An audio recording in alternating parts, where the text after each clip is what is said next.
Sir दुनिया में ऐसा कहीं होता है कि रेफरेंडम हो बॉस के ऊपर?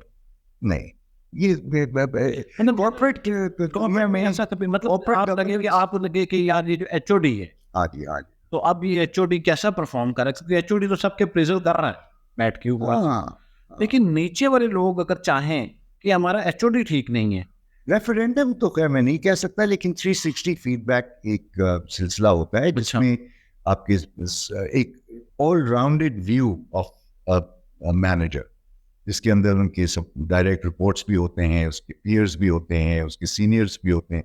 उनकी जब एक कंप्लीट प्रोफाइल आती है उस मैनेजर की, from the senior, from peers and from the juniors, तो उससे उसको डेवलपमेंटल इनपुट मिलती है कि देखो इन चीज़ों को अप्रिशिएट किया जा रहा है और इन चीज़ों पे आपको थोड़ा काम करने की ज़रूरत है।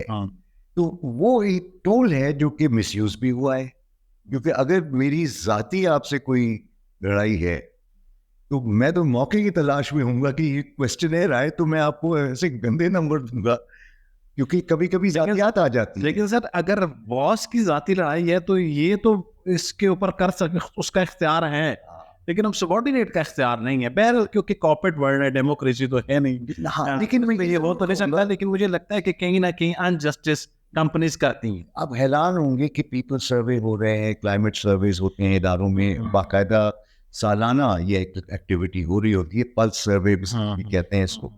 उससे एक अंदाजा हो रहा होता है। कहते हैं कि सीईओ जैसे अब जेफ बेजोस है, अमेज़न बहुत बड़ा इदारा है, 6 लाख से ज्यादा लोग वहाँ काम करते हैं, अभी एक सीईओ है, इदारे में एक ही सीईओ होता है और बहुत से और लीडरशिप के रोल्स अदा कर रहे होते हैं।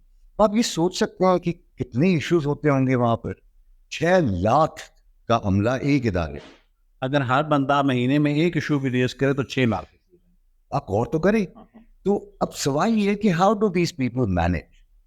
तो यहाँ पर एक बड़ा सिंपल टूल होता है कि भाई अब वो सीईओ जो है उसने, उसकी मातहत 10 लोग हैं, अब उसने उन 10 लोगों की अथॉरिटी, कैपेबिलिटी एंड रिसोर्सेज का देखा है, बस होंगे 6 लाख, लेकिन उसका जो मेन गर्ज है वो उसके जो 10 डायरेक्ट रिपोर्टीज हैं कि क्या उनके पास वो रेक्विजिट अथॉरिटी है, कैपेबिलिटी है, रिसोर्सेज हैं।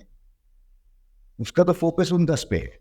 अच्छा, जब ये उन 10 को करता है तो उनसे तलब करता है कि तुम अपनी जो रिपोर्टीज हैं उनकी अथॉरिटी, कैपेबिलिटी और रिसोर्सेज को देखो। अच्छा, अब ये तो उसने कर दिया, फिर वो क्या करता है कि टूर पे निकलता है। उसका काम स्टोरी टेलिंग होती है। अच्छा, स्टोरी टेलिंग क्या, वो अचानक इस वेयर हाउस में पहुंच गए, उस दफ्तर में पहुंच गए, जहाँ जहाँ रीजनल ऑफिसेज वगैरह हैं, वीसीओ साहब बगैर बताए, एक होता है ना जब आप बताते हैं तो लाल कालीन बिछ रही है, डस्टिंग हो रही है, जिससे रेड टाई पहनी हो ब्लू पहन लेता है। इस किस्म का। नहीं तो वो पहुंच जाता है और अब जैसे ही वो पहुंचते हैं वो अब देखते हैं कि काम कैसा चल रहा है। अच्छा, कुछ को तो पता भी नहीं होता कि बेजोस आया हुआ है, और कुछ कहते हैं वो देखो, और फिर वो कहते हैं लंच टाइम हो गई, फिर शाम हो गई, मैं आया हुआ हूँ, आप लोग जरा जमा हो जाए, तो गप लगाते हैं और फिर वो कहानियां शुरू करते हैं कि भाई शुरू कैसे हुआ था। इस तरह से क्या होता है कि वर्ड ऑफ माउथ को ये लोग लेवरेज कर रहे हो।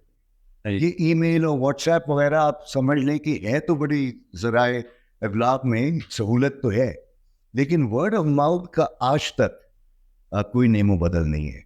And the speed of communication, word of mouth is faster than YouTube and going viral.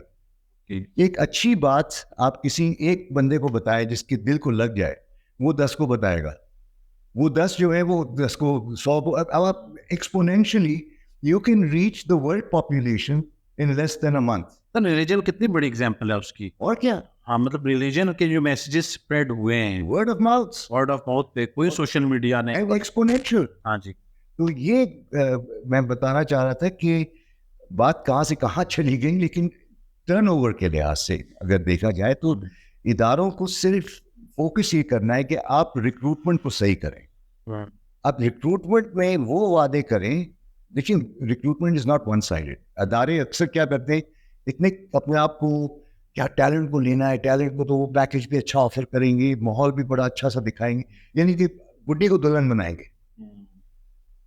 बंदा आ जाएगा, फिर उसकी जो उम्मीदें टूटेंगी ना, जो तस्वीर खींची गई थी at the point of entry, तस्वीर हकीकत कुछ और निकल रही होती है, तो वो वैसी।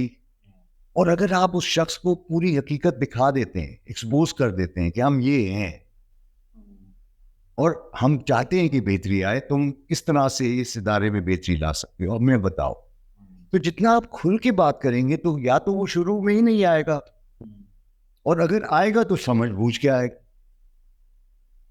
So recruitment and selection has to be as true to reality as possible, as opposed to creating a picture which is not true. और उन्होंने अपने आप को हम ऐसा पोर्ट्रे करते हैं जैसे कि हमसे बेहतर कोई इदारा नहीं है।